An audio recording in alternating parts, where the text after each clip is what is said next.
Years ago, the Umbrella Corporation believed that they could control and stop the infection, but they were mistaken. The outbreak in Raccoon City was only the start of a much larger catastrophe. In a matter of weeks, the T-virus has spread throughout the entire United States, and within a few months, it's engulfed the entire world. Lakes and rivers dried up, and once lush forests transformed into lifeless deserts. Entire continents turned into barren wastelands, and gradually, the Earth itself started to wither and perish. The consequences of the virus were far-reaching and very catastrophic, leading to the very slow decay of the planet. Realizing the danger posed by the relentless zombies, all the survivors made a collective decision to remain on the move and avoid large cities. They understood that staying in one location for an extended period would attract the attention of the zombies, putting their lives at risk. By constantly being on the road, they hoped to stay one step ahead of the undead and minimize the chances of being discovered. The movie begins with Alice waking up in a shower, feeling confused and vulnerable as she realizes that she's naked. As she explores the house, she finds wedding photographs of herself, but she can't remember or recognize the man standing beside her in the pictures. And this adds to her sense of disorientation and mystery. While exploring further, Alice encounters a dangerous security trap equipped with a deadly laser. The laser was set to kill her, and with only a limited amount of time, Alice manages to escape into the ventilation system just in the nick of time, narrowly avoiding the lethal trap. On the other side of the vent, she finds an all-white laboratory-looking place that also happens to be booby-trapped. Thinking she has disarmed the traps, she walks ahead, but is shot by one of the security measures, and Alice dies instantly soaked in blood. Dr. Isaacs approaches the dying body and orders the researchers with him to take a sample of her blood and discard the body. The researchers carry the body outside and dump it in a pile of dozens of dead Alice clones, surrounded by growing zombies, only held back by a giant fence. Out in the barren lands, the real Alice drives her motorbike to a place called KLKB, where a radio transmission had informed her that 7 people were injured and are in need of help. When she heads inside, she finds the place completely dark and trashed with signs written in blood on the walls. As she goes further, she finds a woman sitting on a chair, cradling what looked like a covered baby. She asks Alice to help her child, and once she had her guard down and was cradling what she thought was a baby, she realizes that she'd been tricked. She's been tricked by a group of cannibals who lure people with claims that somebody has been hurt. Alice is knocked out after she hits one of the cannibals and kills him, and when she awakens, she finds herself in a basement, her hands tied behind her. The savages release infected dogs upon her, but Alice manages to escape the dogs by leading them up to where the cannibals were standing to watch. Alice picks up the weapons that they've taken from her and heads back out on the road.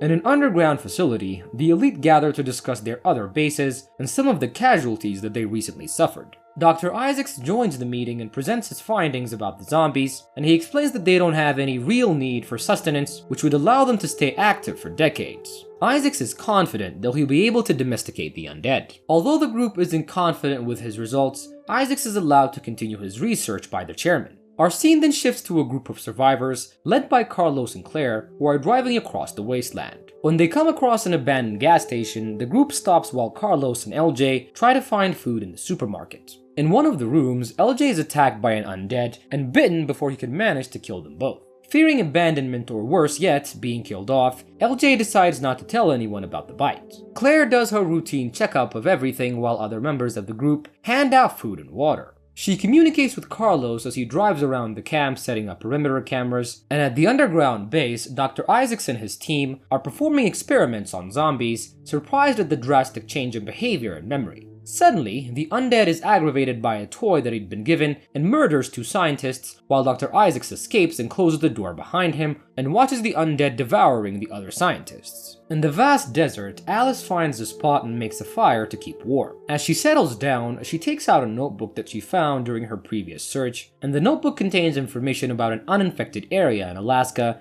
giving her a glimmer of hope in the midst of the chaos. Exhausted from her journey, Alice falls asleep, but her rest is disturbed by a haunting nightmare. In her dream, she relives the countless deaths that she witnessed throughout the years, a reminder of the immense loss and tragedy that she endured. But to her surprise, this nightmare triggers a newfound telekinetic ability. When Alice awakens from her unsettling dream, she realizes that her telekinetic powers have manifested in the physical world. The stones surrounding her and even her bike suddenly fall to the ground, shattering upon impact. This unexpected display of her telekinetic abilities leaves her both amazed and bewildered as she fights with the realization that she now possesses extraordinary abilities. Dr. Isaacs, seated in his office, receives a report about Alice's location in the desert. The report mentions that Alice is displaying unusual psychic abilities, which have caught the attention of the researchers. Meanwhile, out in the desert, Alice finds herself forced to walk as her bike was broken. In the morning, Kmart, one of the residents of the camp, is awakened by a screeching sound coming from the car's roof. Curious, she steps outside to investigate and is startled to find a screeching crow nearby. The noise catches the attention of everyone in the camp, causing them to wake up and become alert. To their horror, they soon realize that they're surrounded by a large group of crows, and the air is filled with an unsettling sound of hundreds of crows encircling the camp, creating a sense of impending danger. The crows then begin to attack the camp's residents, who desperately try to escape. Amidst the chaos, some unfortunate individuals are unable to evade the aggressive animals and tragically lose their lives in the attack. The camp is thrown into a state of panic and fear as the residents fight for their survival against the relentless birds. From a distance, Alice witnesses the attack by the crows and immediately rushes toward the group of survivors. Determined to protect them, she taps into her telekinetic powers and unleashes a powerful display of fire, using her abilities to eliminate all the crows that were threatening the camp.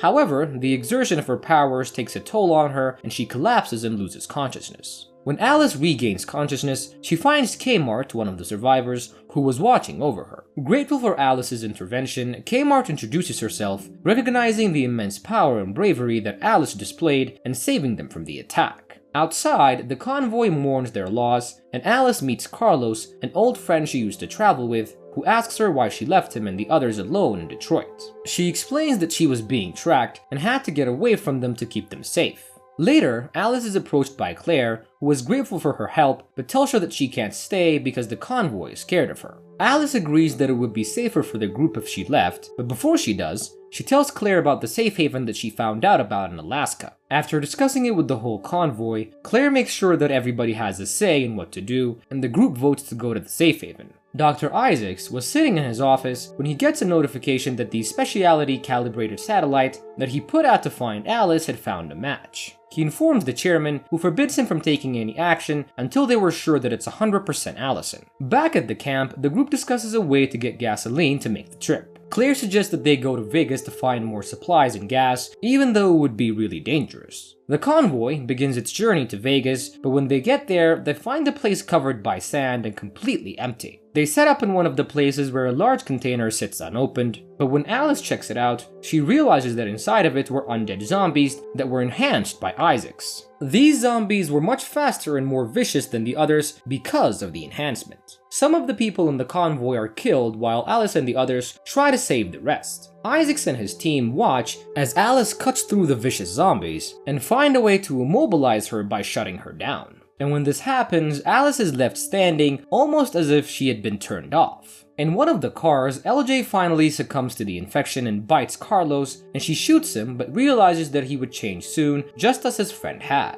Alice regains control of her body and realizes that she was being targeted by Isaacs, who was hiding inside a tent behind a makeshift wall that they built. While Isaacs tries to escape the wrath of Alice and she kills the entire team, he is bitten by one of his own zombies. Isaacs then returns to the base and uses a lot of the antivirus that he had, realizing that his experiment had made the infection a lot stronger. His associate Slater informs him that since he had gone against the direct orders of the chairman, they would have no choice but to execute him. But little did Slater know, the virus and its cure has changed Isaac into something that's never been seen before. Isaacs then kills Slater and the guards that were in the lab. Alice and Claire, Kmart, and Carlos find the base of the facility after tracking down where the helicopter that took Isaacs had gone. They then realize that it would be easier to fly to Alaska than drive. Carlos notices changes happening to himself and decides to clear a path through the zombies for the others who were using the last of the gas left. He asks Alice to make sure everyone in the facility is killed before starting the car and driving toward the fence. Carlos drives through the zombies, creating a way for Claire and Allison, and he then explodes the truck with the gas tank, causing a huge explosion amongst the undead.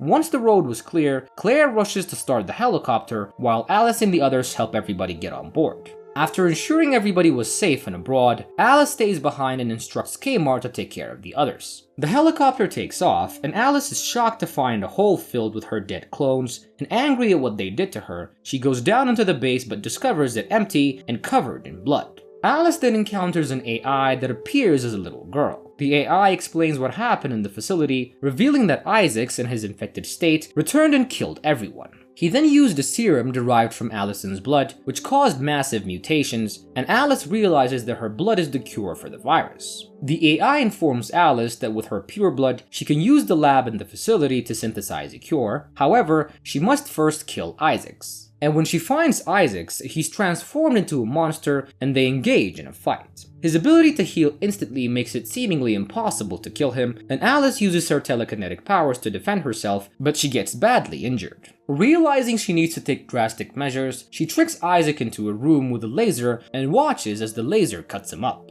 In another base, the chairman is in a meeting with the other shareholders, explaining that Dr. Isaac's research will continue under his supervision. Alice joins the meeting virtually and declares her intention to come and kill all of them, and the movie ends with Alice observing numerous clones of herself in pods, realizing that she now has an army that she can use. If you enjoyed this video, head on over to our second channel and subscribe because we upload awesome recaps on that channel as well. I'll leave you guys the link in the description and the comment section, and I'll see you guys on the next one.